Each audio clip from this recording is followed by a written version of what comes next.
اعوذ باللہ من الشیطان الرجیم بسم اللہ الرحمن الرحیم وَإِذِ ابْتَلَىٰ إِبْرَاهِيمَ رَبُّهُ بِكَلِمَاتٍ فَأَتَمَّهُنَّ قَالَ إِنِّي جَاعِلُكَ لِلنَّاسِ إِمَامًا قَالَ وَمِنْ ذُرِّيَّتِي قَالَ لَا يَنَالُ عَهْدِ الظَّالِمِينَ۔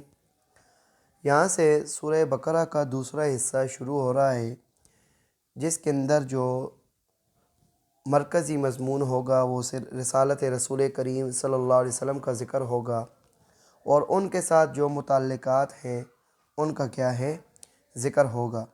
یہ حصہ شروع سورت سے لے کر 22ویں رکوع میں وَأُولَٰئِکَ هُمُ الْمُتَّقُونَ پر جا کر ختم ہوگا۔ شروع میں تمہید ہے، اس کے بعد حضرت صلی اللہ علیہ وسلم کی صداقت اور حقیقت نبوت پر یہود و نصارہ اور مشرکین کے مسلمات سے دلائل پیش کیے جائیں گے کہ جو وہ باتیں مانتے ہیں ان میں سے دلائل پیش کیے جائیں گے۔ پھر رسالت پر چند شبہات کے جوابات دیے جائیں گے، اور آخر میں پیغام رسالت یعنی مسئلہ توحید کی مزید عقلی دلائل سے وضاحت کی جائے گی۔ نزول قرآن کے وقت عرب میں مختلف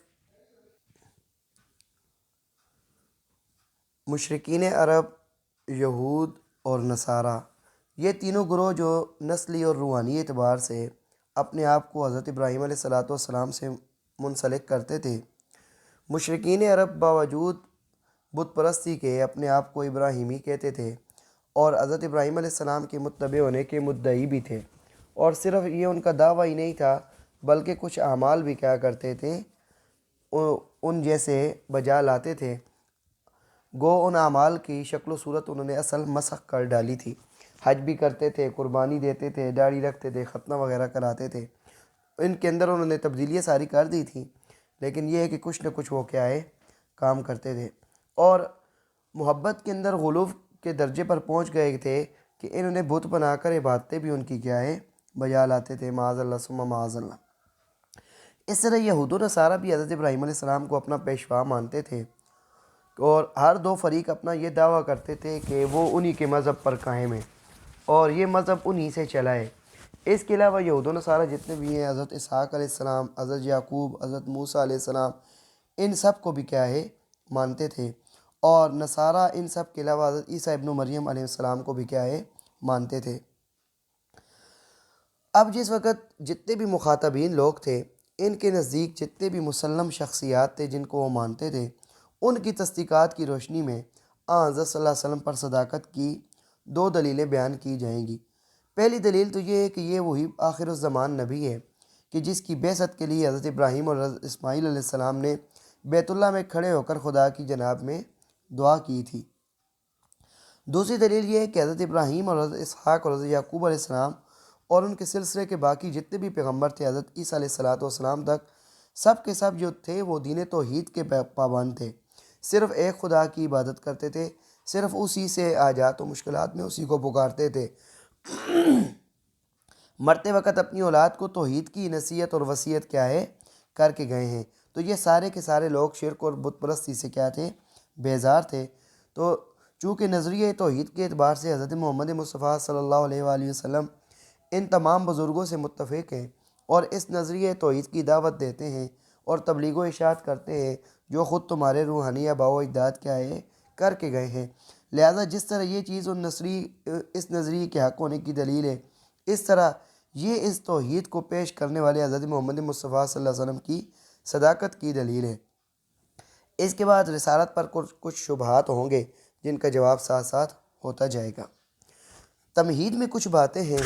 تمہید میں یہ ہے کہ حضرت ابراہیم علیہ السلام ایک ہمہ گیر شخصیت کے مالک تھے، سب کے مذہبی پیشوا تھے، اور انہوں نے خانہ کعبہ کو تعمیر کیا اور اسے اللہ کی خالص عبادت سے آباد کیا۔ وَإِذِ ابْتَلَىٰ إِبْرَاهِيمَ رَبُّهُ بِكَلِمَاتٍ فَأَتَمَّهُنَّ۔ اس کا عامل کچھ لوگ تو مفسرین کرام اذکر محذوف نکالتے ہیں کہ آپ یاد کریں، اور کچھ مفسرین کرام بیان فرماتے ہیں کہ آئندہ آنے والا جو فعل ہے وہ اس کے ساتھ کیا ہوتا ہے متعلق ہوتا ہے، جیسے تفسیر بحر کے اندر آتا ہے وَالْإِخْتِيَارُ أَنْ يَكُونَ الْعَامِلُ فِيهِ مَلْفُوظًا بِهِ وَهُوَ قَالَ إِنِّي جَاعِلُكَ، یعنی یہ لفظ کالا ہے، فعل یہاں پر جو موجود ہے وہی اس کا کیا ہے عامل ہے۔ وَإِذِ ابْتَلَىٰ إِبْرَاهِيمَ رَبُّهُ بِكَلِمَاتٍ، جب امتحان لیا ابراہیم علیہ السلام کا اس کے رب نے بکلماتن چند باتوں پر فاتمہن، پس ابراہیم علیہ السلام نے ان کو پورا کیا۔ تو کچھ لوگ تو کہتے ہیں یہاں پر کیا ہے، جو خصائل ہوتے ہیں جن کو حدیث پاک کے اندر ذکر کیا گیا ہے وہ مراد ہے۔ جو 7 چیزیں کیا ہیں، ذکر ہیں خصائل کے اندر، جو کچھ چیزیں ذکر کی گئی ہیں وہ مراد ہے۔ لیکن مفسرین کرام بیان فرماتے ہیں کہ یہاں پر بڑے بڑے امتحان کیا ہے، مراد ہیں۔ جیسے تفسیر بحر کے اندر آتا ہے کہ ان کو آزمایا گیا، پہلے مال پر آزمایا گیا تو انہوں نے مہمانوں پر خرچ کیا، بچے پر آزمایا گیا تو قربانی کرنے کے لیے تیار ہو گئے، اور جان پر آزمایا گیا تو آگ میں کود پڑے، اور دل کو اللہ کی طرف کیا ہے متوجہ کیا تو فاتخذ اللہ خلیلا، تو اللہ تعالیٰ نے ان کو کیا ہے اپنا خلیل بنا لیا۔ تو یہ بڑے بڑے امتحان مراد ہیں۔ قال انی جاعلک للناس اماما، تو اللہ تعالیٰ نے فرمایا کہ بے شک میں آپ کو بنانے والا ہوں لوگوں کا امام، آپ سب لوگوں کے پیشوا ہوں گے، آئندہ آنے والے جتنے ہیں وہ سب آپ کو امام اپنا اور پیشوا مانیں گے۔ قال ومن ذریتی، ابراہیم علیہ السلام نے پھر اپنی اولاد کے لیے مانگا کہ میری اولاد میں سے بھی۔ قال لا ینال عہد الظالمین، تو اللہ تعالیٰ نے فرمایا یہ میرا عہد جو ہے یہ ظالموں کو نہیں پہنچے گا، یعنی جو شریعت کو منسوخ کریں گے، شریعت کو کیا ہے نہ مانیں گے، شریعت سے روگردانی کریں گے، ان کو میرا یہ عہد نہیں پہنچے گا، یعنی ان کے اندر یہ باتیں نہیں جائیں گی۔ وَإِذْ جَعَلْنَا الْبَيْتَ مَثَابَةً لِلنَّاسِ وَأَمْنًا وَاتَّخِذُوا مِن مَّقَامِ إِبْرَاهِيمَ مُصَلًّى وَإِذْ جَعَلْنَا الْبَيْتَ وَعَهِدْنَا إِلَىٰ إِبْرَاهِيمَ وَإِسْمَاعِيلَ أَن طَهِّرَا بَيْتِي لِلطَّائِفِينَ، یہ ماضی کی باتیں۔ وَاتَّخِذُوا مِن مَّقَامِ إِبْرَاهِيمَ مُصَلًّى، یہ امت محمدیہ کو کیا ہے حکم ہے۔ وَإِذْ جَعَلْنَا الْبَيْتَ مَثَابَةً لِلنَّاسِ وَأَمْنًا، اور جب ہم نے بنایا بیت اللہ شریف کو مثابتاً، بار بار آنے کے لیے، عبادت گاہ لوگوں کے لیے، وَأَمْنًا، اور امن کی جگہ۔ مثابتاً یہ اس میں ظرف ہے، اور تا کیا ہے یہاں پر مبالغے کی ہے۔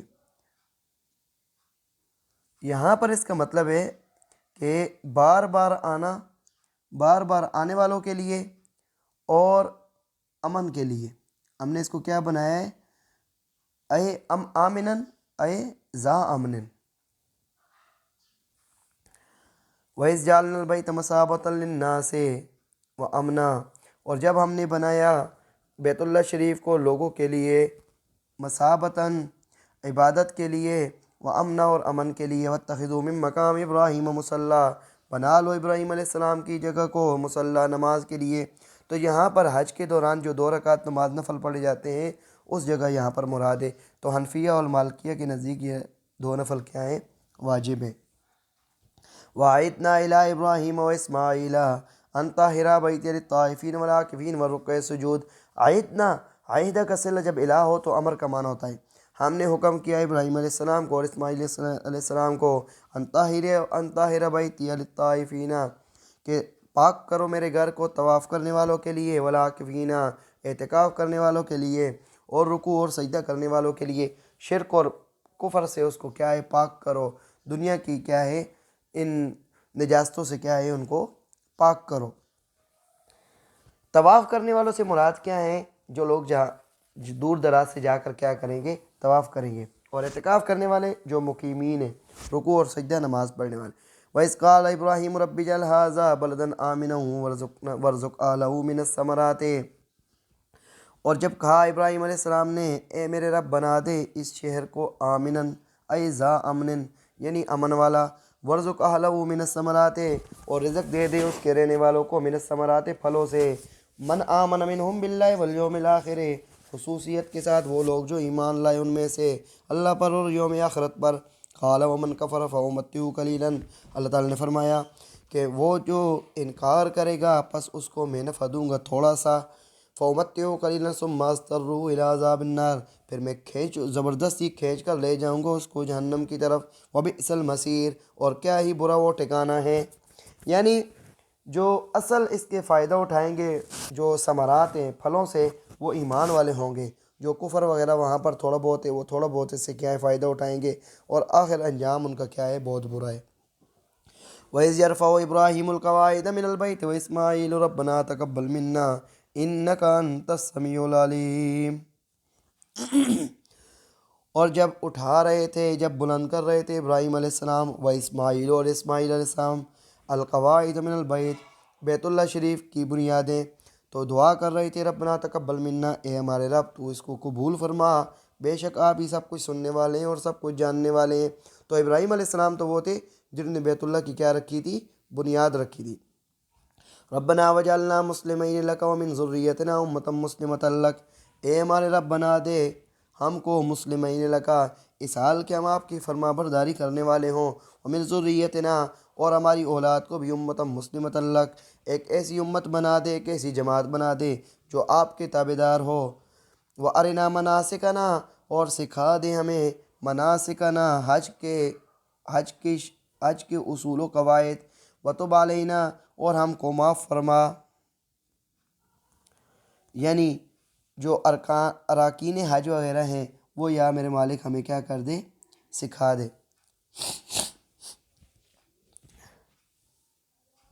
وَأَرِنَا مَنَاسِكَنَا وَتُبْ عَلَيْنَا إِنَّكَ أَنْتَ التَّوَّابُ الرَّحِيمُ، بے شک آپ ہی توبہ کو قبول کرنے والے ہیں، الرحیم بہت ہی رحم کرنے والے ہیں۔ ربنا وبعث فیہم رسولا منہم یتلو علیہم آیاتک ویعلمہم الکتاب والحکمہ ویزکیہم انک انت العزیز الحکیم۔ اے ہمارے رب، یہ ابراہیم علیہ السلام دعائیں کر رہے ہیں، اے ہمارے رب بھیج ان میں ایک ایسا رسول ان میں سے، یتلو علیہم آیاتک جو تلاوت کرے ان پر آپ کی آیات ان کو پڑھ پڑھ کر سنائے، وَيُعَلِّمُهُمُ الْكِتَابَ وَالْحِکْمَةَ اور ان کو کتاب کی باتیں سکھائے، والحکمہ اور اس کی تشریح شریعت سے جو کیا ہے سنت ہے وہ ان کو سکھائے، وَيُزَكِّيهِمْ اور ان کا وہ تزکیہ کرے۔ تزکیے سے مراد کیا ہے کہ وہ پیغمبر انہیں کفر و شرک کی نجاستوں، بدعملی کی آلائشوں اور بد اخلاقی کی آلودگیوں سے پاک و صاف کرے۔ تو یہ تزکیہ اور اصول تصوف، تزکیہ احسان، اس کا مطلب یہ ہوتا ہے کہ بندے کے دل میں جو کسی غیر کی اہمیت ہے، کدھر وہ خدا کے برابر تو نہیں بنا دیا اس کو، یعنی اس کی اہمیت، اب نماز میں ہم رکوع سجدہ کر رہے ہیں تو ہمارے سامنے ہمارے رب کی اہمیت سب سے زیادہ ہو، ہماری توجہ اللہ کی طرف جائے، کسی مخلوق میں کسی کی طرف نہ جائے، تو دل سے کفر اور شرک کی نجاستوں کو نکالنا ہے، اور الا اللہ الا اللہ الا اللہ لا الہ کہہ کر کفر اور شرک کی نجاستوں کو نکالنا ہے، اور الا اللہ کہہ کر اللہ کی عظمتوں کو اور اللہ کی بڑائیوں کو دل میں بٹھانا ہے کہ ہماری توجہ اللہ کی طرف جائے، مخلوق کی طرف نہ جائے، اور بدعملی کی جو آلائشیں ہیں، جو نجاستیں ہیں، جو بدبو ہے، وہ ہمارے دل سے نکل جائے، ہمارے اعضاء سے نکل جائے، اور بد اخلاقی کی جو آلودگی ہے وہ اس سے بھی کیا ہو؟ پاک و صاف ہو جائیں، یعنی روحانی بیماریوں سے ہمیں نجات مل جائے۔ وَيُزَكِّيهِمْ اور ان کا تزکیہ کرے، اِنَّكَ أَنْتَ الْعَزِيزُ الْحَكِيمُ بے شک آپ بھی العزیز غالب الحکیم حکمت والے ہیں۔